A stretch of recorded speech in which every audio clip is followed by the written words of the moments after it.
pros and cons. First, the pro. We were in the midst of an oil build-out even before this happened. So we were probably going to be seeing another 1 million barrels a day within the calendar year. That will probably increase by about half now. And considering the environment we're in, that's great. However, it's nowhere near enough. So if everyone who can be brought in is brought in, we're still talking about a shortage in excess of 3 million barrels a day this year, and then next year probably going up to 5. It's very difficult for me to see a scenario where that's going on, where oil prices stay below 170. And considering that the Biden administration is not incredibly popular, and it's a midterm election year in the United States, I think it's very highly likely that the United States is going to ban oil exports, or at least restrict them, in order to sever the American energy price environment from the global one. Now, that'll keep prices relatively low and mild in the United States, but that's going to remove another 3 million barrels a day of consumption capacity, production capacity from the rest of the world. So the rest of the world is going to have to get by without American and Russian oil at the same time, and that's going to rewire everything. Okay, I think you're going to like this one. Okay, so if the Americans are going to remove themselves from the global energy market, the Europeans are the ones that in the short term are facing the biggest problem, because all that Russian crude that was going west is crude that they used to use. So the Europeans are going to have a very simple choice. I mean, they can petition the United States for a little bit of help, and the U.S. will send refined product to try to take the edge off of it, but it won't be nearly enough. The Europeans are going to need an alternate energy source, so they will go south. They will start interfacing with their former colonies throughout the African continent and making sure that those flows go north to Europe instead of east to Asia. The next country in the kick line is India.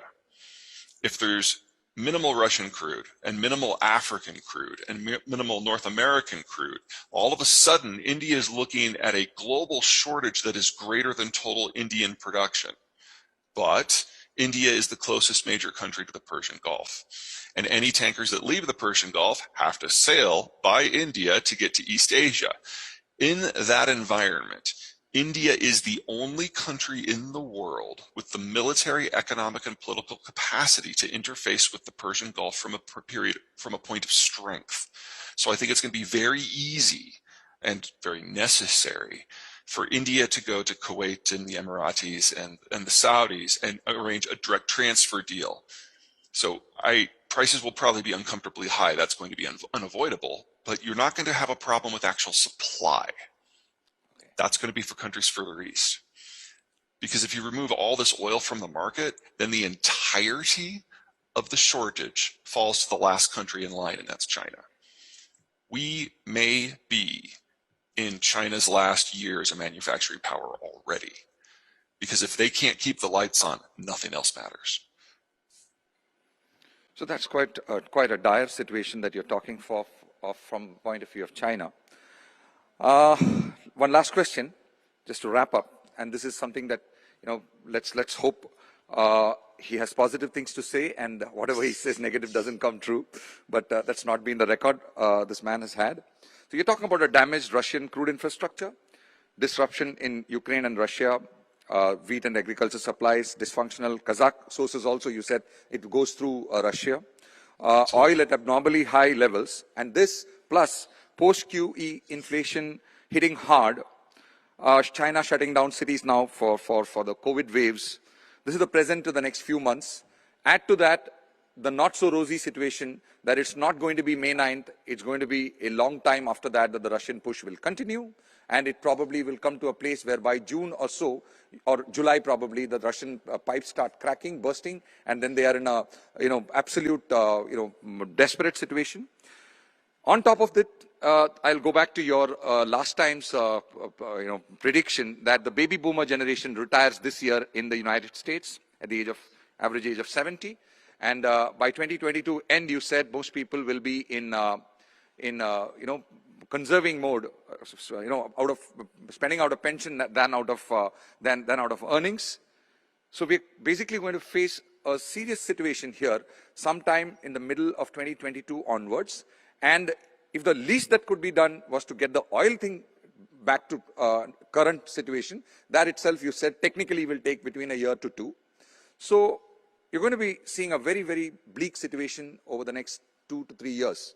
Your prognosis for the global economy now for the next 12 to 24 months?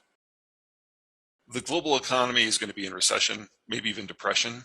We are at a break point where globalization is collapsing and the demographics of so many countries are turning. We've always known, demographically speaking, that this was going to be the decade where the old economic model of globalization was going to fail. We've always known it's coming. The COVID epidemic sped things up, and Ukraine has put in a hard stop. So we're there. This is the year it's all breaking down. Something to keep in mind.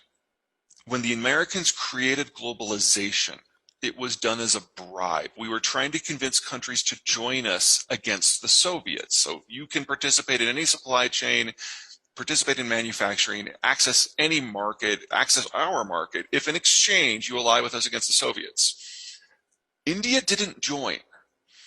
India has been relatively pro-Soviet. In fact, the Indians were pro-Soviet even when the Soviets were gone. What that means is when globalization collapses, India doesn't have to fall all that far because India never invested its economy into the international network.